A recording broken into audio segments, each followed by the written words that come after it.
श्रीमद्भागवते महापुराणे चतुर्थस्कन्धे अथ सप्तमोऽध्यायः। मैत्रेय उवाच इत्यजेनानुनीतेन भवेन परितुष्यता अभ्यधायि महाबाहो प्रहस्य श्रूयतामिति। श्रीमहादेव उवाच नागं प्रजेशबालानां वर्णयेनानुचिन्तये देवमायाभिभूतानां दण्डस्तत्र धृतो मया। प्रजापते दग्धशीष्णः भवद्वजमुखं शिरः मित्रस्य चक्षुषे क्षेत भागं स्वं बर्हिषो भगः। पूषा तु यजमानस्य दद्भिर्जक्षतु पिष्टबुक् देवाः प्रकृत सर्वाङ्गा येम उच्चेशनं ददुः। बाहुभ्यामश्विनोः पूष्णः हस्ताभ्यां कृतबाहवः भवन्तु अध्वर्यवश्चान्ये बस्तश्मश्रुर्भृगुर्भवेत्। मैत्रेय उवाच तदा सर्वाणि भूतानि श्रुत्वा मीडुष्टमोदितं परितुष्टात्मभिस्तात साधु साधु इत्यथा ब्रुवन्। ततो मीड्वां समामन्त्र्य शुनासीरा सहर्षिभिः भूयस्तद्देव यजनं समीड्वद्वेदसो ययुः। विधाय कात्स्न्येन च तत् यदाह भगवान् भवः सन्ददुः कस्य कायेन सवनीयः पशो शिरः। सन्धीयमाने शिरसि दक्षो रुद्राभिवीक्षितः सद्यः सुप्त इवोत्तस्तौ तदृशे चाग्रतो मृडम्। तदा वृक्षध्वजद्वेष कलिलात्मा प्रजापतिः शिवावलोकात् अभवत् चरद्रत इवामलः। भवस्तवाय कृतदीः नाशक्नोत् अनुरागतः औत्कण्ठ्यात् बाष्पकलया सम्परेतां सुतां स्मरन्। कृच्छ्रात् संस्तभ्य च मनः प्रेम विह्वलितः सुधीः शशंस निर्व्यलीकेन भावेनेशं प्रजापतिः। दक्ष उवाच भूयाननुग्रहो भवता कृतो मे दण्डस्त्वया मयि भृतो यदभिप्रलब्धः न ब्रह्म बन्धुषु च वां भगवन्नवज्ञा तुभ्यं हरेश्च कुत एव धृतव्रतेषु। विद्या तपोव्रततरान्मुखतः स्म विप्रान् ब्रह्मात्मतत्त्वमवितुं प्रथमं त्वमस्राक्। तद्ब्राह्मणान् परमसर्वविपत्सुपासि पालः पशूनिव विभो प्रगृहीत दण्डः। योऽसौ मया विदित तत्त्वदृशा सभायां क्षिप्तो दुरुक्तिविषिगैर्विगणय्य तन्माम् अर्वाक्पतन्तमर्हत्तमनिन्दया पाद दृष्ट्यार्द्रया स भगवान् स्वकृतेन तुष्येत्। मैत्रेय उवाच क्षमाप्यैवं समीड्वांसं ब्रह्मणा चानुमन्त्रितः कर्म सन्तानयामास सोपाध्यायद्रुद्विकादिभिः। वैष्णवं यज्ञसन्तत्यै त्रिकपालं पुरोडाशं निरवपन् वीरसंसर्गशुद्धये। अध्वर्युनात्त हविषा यजमानो विशाम्पते धिया विशुद्धया दद्यौ तथा प्रादुरभूत् हरिः। तदा स्वप्रभया तेषां द्योतयन्त्यादिशो दश मुष्णंस्तेज उपानीतः तार्क्ष्येन स्तोत्रवाजिना। श्यामो हिरण्यरशनोर्ककिरीटजुष्टो नीलालकभ्रमरमण्डितकुण्डलास्यः शङ्काब्जचक्रशरचापगदासि चर्म व्यग्रैर्हिरण्मयभुजैरिव कर्णिकारः। वक्षस्य दिश्रितवधोर्वनमाल्युदार हासावलोककलया रमयंश्च विश्वं पार्श्वभ्रमद्व्यजनचामरराजहंसः श्वेतातपत्रशशिनोपरिरज्यमानः। तम् उपागतमालक्ष्य सर्वे सुरगणादयः प्रेणमुः सहसोत्थाय ब्रह्मेन्द्रत्रयक्षनायका। तत्तेजसाहतरुचः सन्नजिह्वाससाध्वसाः मूर्ध्ना धृताञ्जलिपुटा उपतस्तुरतोक्षजम्। अप्यर्वाग्वृत्तयो यस्य महित्वात्मभुवादयः यथामतिगृह्णन्ति स्म कृतानुग्रहविग्रहम्। दक्षो गृहीतार्हणसाधनोत्तमं यज्ञेश्वरं विश्वसृजां परं गुरुं सुनन्दनन्दाति अनुगैर्वृतं मुदा गृह्णन् प्रभेदे प्रयतः कृताञ्जलिः। दक्ष उवाच शुद्धं स्वधाम्नि उपरता किल बुद्ध्यवस्थं चिन्मात्रमेकमभयं प्रतिषिध्य मायां तिष्ठंस्तयैव पुरुषत्वमुपेत्य तस्याम् आस्ते भवान् अपरिशुद्ध इवात्मतन्त्रः।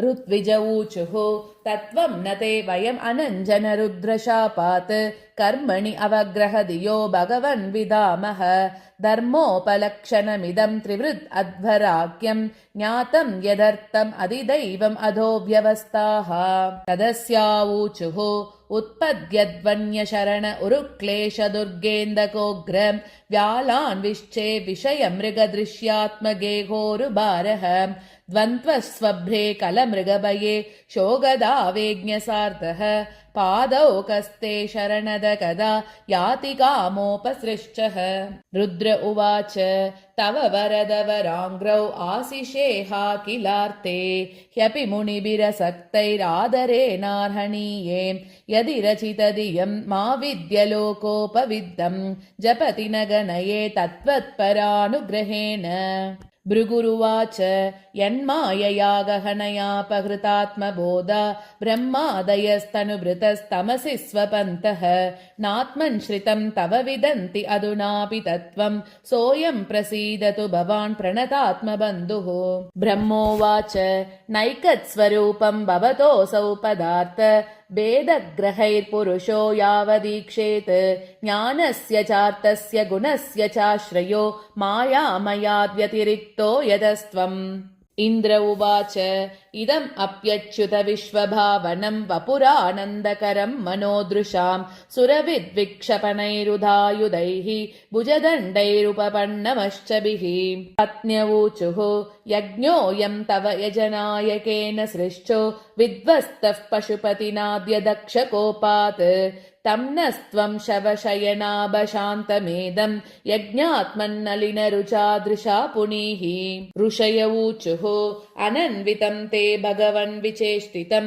यदात्मनाचरसि हि कर्मणाज्यसे विभूतये यत उपसेदुरीश्वरीं न मन्यते स्वयमनुवर्ततीं भवान् सिद्धा ऊचुः अयं त्वत्कथामृश्च पीयूष नद्यां मनोवारणः क्लेशदावाग्निदग्धः दृशार्तो वगाढो न सस्मारदावं न निष्क्रामति ब्रह्मसम्पन्नवर्णः यजमान्युवाच स्वागतं ते प्रसीदेश तुभ्यं नमः श्रीनिवास श्रिया कान्तयात्राहिनः त्वामृतेदीशनाङ्गैर्मखः क्षोभते शीर्षहीनः कबन्धो यथा पूरुषः लोकपालावूचुः दृष्टः किं नो दृग्भिरसद्ग्रहैस्त्वं प्रत्यग्द्रष्टा दृश्यते येन दृश्यं माया हि एषा भवदीया हि भूमन् यस्त्वं षष्ठः पञ्चभिर्भासि भूतैः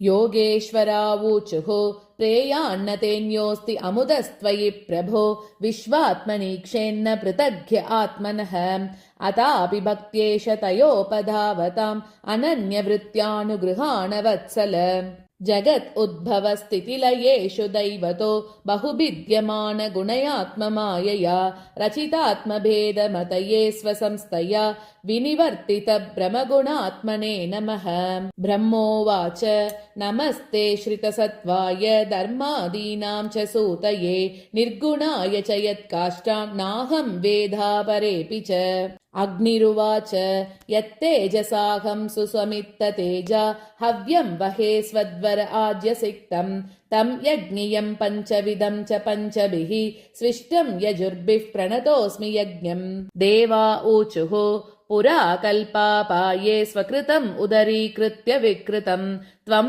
एवात्यस्तस्मिन् सलिल उरगेन्द्रादिशयने पुमान् शेषे सिद्धैर्हृति विमृशित अध्यात्मपदविः स एवात्याक्ष्णोर्यः पतिसरसि भृत्यान्वसिनः गन्धर्वावूचुः अंशांसास्ते देवमरीच्यादय एते ब्रह्मेन्द्राध्या देवगणा रुद्रपुरोगाः क्रीडाभाण्डं विश्वमिदं यस्य विभूमन् तस्मै नित्यं नाथ नमस्ते करवाम विद्याधरावूचुः त्वन्माययार्तम् अभिपद्य कलेवरेऽस्मिन् कृत्वा ममाहम् इति दुर्मतिरुत्पदै स्वैः क्षिप्तोऽपि असद्विषयलालस आत्ममोहम् युष्मत्कथामृतनिषेवक उद्व्युदस्येत् ब्राह्मणावूचुः त्वं क्रतुस्त्वं हविस्त्वं हुताशु स्वयं त्वं हि मन्त्रः समिद्धर्भपात्राणि च त्वं सदस्यत्विजो दम्पती देवता अग्निहोत्रं स्वधा सोम आज्यं पशुः त्वं पुरा गां रसाया महासूकरो दंश्रया पद्मिनीं वारणेन्द्रो यथा स्तूयमानो न तन्लीलया योगिभिर्व्युज्जहर्तत्रयी घात्रयज्ञक्रतुः सप्रसीतत्वमस्माकं मा कंक्षतां दर्शनं ते परिभ्रष्टसत्कर्मणां कीर्त्यमाने नृभिर्नाम्नि यज्ञेशते यज्ञविघ्नाक्षयं यान्ति तस्मै नमः। मैत्रेय उवाच इति दक्षः कविर्यज्ञं भद्ररुद्राभिमर्शितं कीर्त्यमाने हृषीकेशे सन्निन्ये यज्ञभावने भगवान् स्वेन भागेन सर्वात्मा सर्वभागभुक् दक्षं बभाष आभाष्य प्रीयमाणैवानग। श्रीभगवानुवाच अहं ब्रह्मा च शर्वश्च जगतः कारणं परम् आत्मेश्वर उपद्रश्च स्वयं दृक् अविशेषणः आत्ममायां समाविश्य सोऽहं गुणमयीं द्विज सृजन् रक्षन् हरन् विश्वं दद्रे संज्ञां क्रियोचिताम्। तस्मिन् ब्रह्मणि अद्वितीये केवले परमात्मनि ब्रह्मरुद्रौ च भूतानि भेदेनाज्ञोऽनुपश्यति यथा पुमान्न स्वाङ्केषु शिरः पाण्यादिषु क्वचित् पारक्य बुद्धिं कुरुते एवं भूतेषु मत्परः त्रयाणामेकभावानां यो न पश्यति वैबिदां सर्वभूतात्मनां ब्रह्मन् स शान्तिम् अधिगच्छति। मैत्रेय उवाच एवं भगवतादिष्टः प्रजापतिपतिर्हरिम् अर्चित्वा क्रतुना स्वेन देवान् उभयतो यजत् रुद्रं च स्वेन भागेन ह्युपादावत् समाहितः कर्मणोदवसानेन सोमपाणितरानपि उदवस्य सहर्द्विग्भिः सस्नाववभृतं ततः तस्मा अप्यनुभावेन स्वेनैवावाप्तरादसे धर्म एव मतिं दत्त्वा त्रिदशास्ते दिवं ययुः एवं दाक्षायणी हित्वा सती पूर्वकलेवरं जज्ञे हिमवत क्षेत्रे मेनायामिति शुश्रुम तमेव दयितं भूय आवृङ्क्ते पतिमम्बिका अनन्यभावैकगतिं शक्तिः सुप्तेव पूरुषम् एतत् भगवतः शम्भोः कर्मदक्षाद्वरद्रुहः श्रुतं भागवतात् शिष्यात् उद्धवान् मे बृहस्पतेः इदं पवित्रं परमीश चेष्टितं यशस्यमायुष्यमगौगमर्शनं यो नित्यताकर्ण्य नरोऽनुकीर्तयेत् दुनोत्यगं कौरवभक्तिभावतः इति श्रीमद्भागवते महापुराणे पारमहंस्यां संहितायां चतुर्थस्कन्धे दक्षयज्ञसन्तानं नमः सप्तमोऽध्यायः।